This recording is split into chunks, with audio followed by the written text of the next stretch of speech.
Salut les amis, c'est Raphaël et je fais cette vidéo en fait pour vous parler de l'inflation aux États-Unis. Donc ce qui s'est passé aujourd'hui, c'est que j'ai demandé à Notebook LM de Google en fait de faire une recherche sur l'inflation aux États-Unis. Donc aujourd'hui, on a eu le rapport du CPI. Donc du CPI, c'est le rapport d'inflation qui sort tous les quelques mois aux États-Unis et qui nous donne la hausse ou la baisse de l'inflation. Donc, si on regarde les chiffres clés, donc l'inflation aux États-Unis a connu une accélération plus importante que prévu en avril 2026, atteignant son niveau le plus élevé depuis mai 2023. Donc, ce qu'on voit en fait, c'est que l'inflation, elle est là, elle est là. Si on regarde le prix de la baril d'huile, donc ici, il faut que je shift sur les listes, ils sont ici, voilà. Et je vais ici. Donc on voit l'huile, on voit que l'huile, voilà, elle a bien augmenté. Au maximum, on était ici, on a eu une belle bougie qui était à 120. On est redescendu et ça monte, ça redescend et ça remonte. Donc là, on est aux alentours des 100 dollars la baril. Avant la guerre, bien sûr, on était pratiquement à 60, au plus bas ici à 58.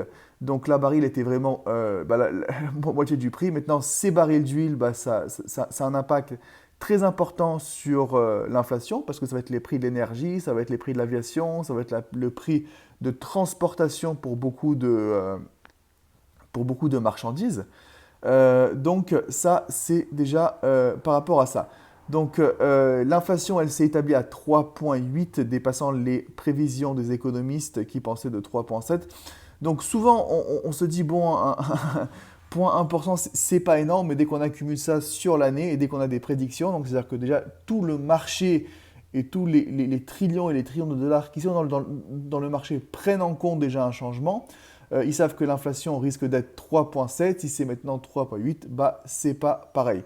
L'inflation mensuelle, les prix à la consommation ont augmenté de 0,6% en un mois. Donc c'est important parce que si on attend déjà une inflation annuelle de 3,8 et en un mois on a 0,6. Donc les principaux moteurs de la hausse, c'est important à regarder, à prendre en compte, c'est l'énergie. Le coût énergétique ont bondi de 3,8% en avril. Euh, donc on a l'indice qui a bien augmenté, mais on a aussi les prix de l'énergie, ce qu'on voit directement. Donc tout ça, cet envolé est largement attribué au conflit en cours avec l'Iran. Donc on a l'Iran qui bombarde aujourd'hui les Émirats arabes, qui essaye de bombarder l'Arabie saoudite. Donc c'est plus vraiment maintenant dans les minutes où on parle. Mais si je regarde le mois qui s'est passé, donc on a le détroit d'Ormuz qui est fermé une fois qui est ouvert, une fois qui est fermé par les Iraniens, une fois qui est fermé par les Américains. Donc tant qu'on n'arrive pas à vraiment trouver une solution finale, et même après, on aura du mal à voir le prix de la baril d'huile descendre. Et ce qui est important de savoir, c'est que même maintenant, même si maintenant tout s'arrête, il y aura encore assez de temps, beaucoup de temps, jusqu'à qu'on revoie la baril chuter encore une fois. Encore une fois, l'application du rapport a provoqué une vague de crainte sur Wall Street, une baisse principale des indices boursiers, le Nasdaq étant le plus touché. Et ce qui est en fait important de comprendre, c'est qu'on a le Fed aux États-Unis. Le Fed, c'est eux qui vont décider que vont être en fait les taux d'intérêt. Donc, si on a des taux d'intérêt qui sont bas, bah, les gens ils vont prendre l'argent de la banque et ils vont l'investir et le mettre dans les marchés financiers parce que forcément, si la banque vous donne un taux d'intérêt qui est bas, vous allez préférer mettre votre argent dans le S&P 500 tout simplement parce que vous avez beaucoup plus de possibilités de faire de gains. Donc si on regarde le S&P 500, on voit que ça monte tranquille. Et si on compare par exemple même on va prendre même pas forcément le plus bas, mais si on prend de là à là, on voit déjà une hausse de 14%. De février 2025 à mars ou même de février 2026. Si on prend jusqu'au plus, on voit 20%. Si on descend vraiment du plus bas au plus haut, on voit 50% qui s'est fait en l'espace de un an. Donc dès que la banque va vous donner les intérêts qui vont être des intérêts de 2, 3, des fois 4 ou 5% en bloquant votre argent pour des années à la banque, c'est pas forcément très intéressant ici. Donc, encore une fois, sur TradingView, on a accès à tout ça. On peut vraiment voir l'inflation, on peut voir tous les événements majeurs qui se passent. Et, euh, et tant qu'on a l'inflation qui va être élevée, et ben même le nouveau Fed qui voulait baisser les intérêts, donc on avait en fait Jérôme Powell qui n'a pas baissé les intérêts, et maintenant on aura un nouveau président en fait du Fed qui va venir et que lui voulait être beaucoup plus agressif, il voulait changer la façon de comment il calcule l'inflation, il voulait baisser les taux d'intérêt, mais si l'inflation est trop élevée, il ne pourra pas baisser les taux d'intérêt parce que tout simplement ça va augmenter l'inflation. Donc, qu'est-ce qu'on doit faire? Est-ce qu'il y a quelque chose de spécifique à faire ou pas? À mon avis, non. On peut voir que les secteurs ont ouvert rouge, donc le Nasdaq a ouvert rouge. Ensuite, on voit que bon, ça c'est le Nasdaq et c'est le TQQ, c'est pareil, hein, donc voilà.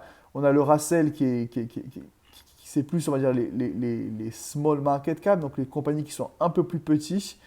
Euh, le Dow Jones, tout ce qui est industriel aussi qui baisse d'un demi%. Et on a le SOX. Le SOX, c'est ce que je vous parlais, hein, qui était le semi-conducteur dès qu'on parlait dans les vidéos de hier et d'avant-hier. Et ben, le SOX qui va baisser et qui baisse déjà de 5 à 6% pratiquement.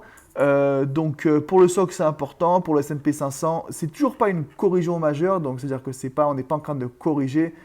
Dès qu'on va commencer à corriger, on risque de corriger presque 10, 20%, même peut-être des fois, parce qu'on voit que les grosses corrections, donc si je prends les corrections qu'on a, même si c'est pas énorme, mais là on voit que ça c'est une belle correction quand même de 6%. Si on continue pour voir les autres, donc ça c'était une vraie correction majeure dans le marché qu'on avait eu ici. Donc si je prends d'ici à là, on a une correction de 20%. Donc ça, c'est des choses qui arrivent hein, dans le marché, c'est normal. C'est normal d'avoir des belles descentes, des belles baisses, et ensuite on voit qu'on remonte. Donc ici aussi, on était à 10%.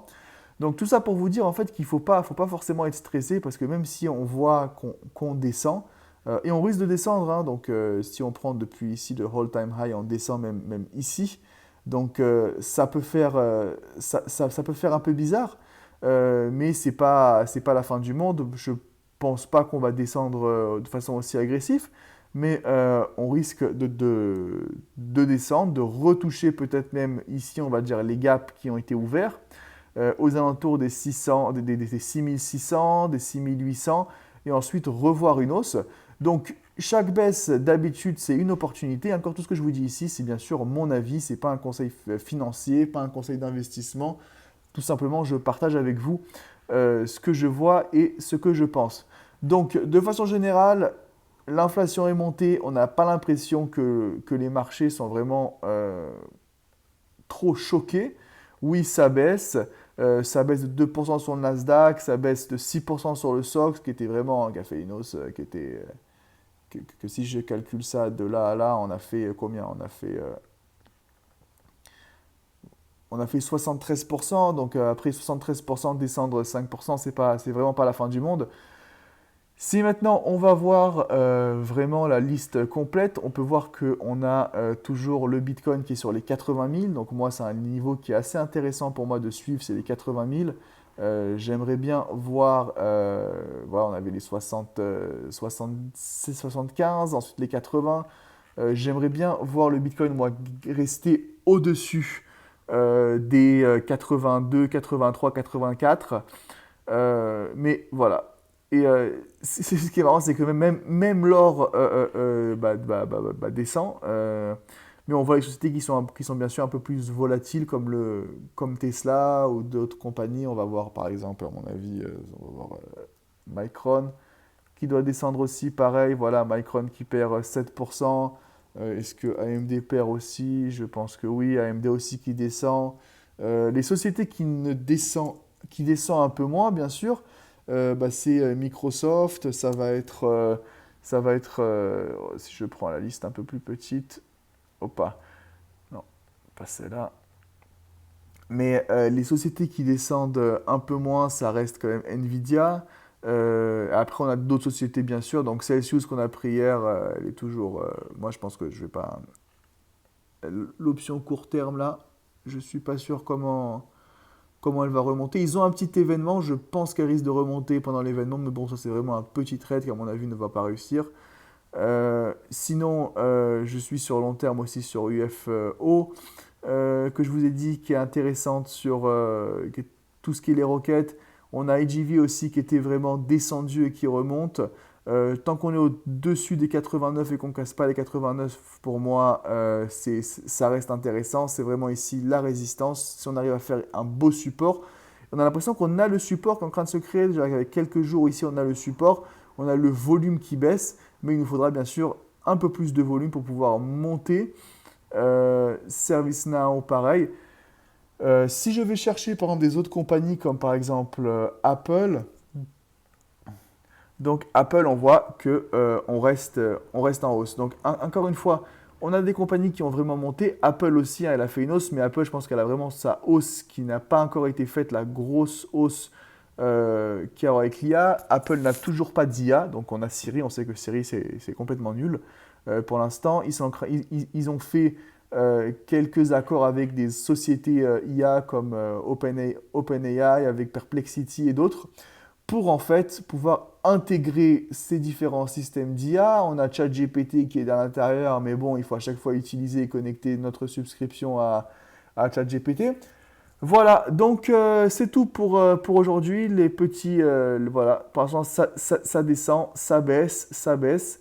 Euh, Moi, je panique pas, hein, personnellement, tranquille. Hein, j'attends, si je vois que ça continue comme ça, bah, je vais libérer un peu plus de cash quand même pour pouvoir après ouvrir des positions dès que les choses baissent. Pour l'instant, j'ai pas l'impression qu'on va avoir une correction qui est encore énorme. Ça risque d'arriver. Est-ce que ça va être aujourd'hui? Est-ce que ça va être demain ou dans 2 mois? Je ne sais pas. On ne sait pas. Donc voilà. Merci, merci. Si vous avez aimé la vidéo, bah, abonnez-vous, hein. Comme je vous dis à chaque fois, je teste pour voir est-ce que ça vous intéresse ces vidéos-là. Si ça vous intéresse, je continue. Sinon, bah, j'arrêterai. Voilà. Merci, merci et à la prochaine.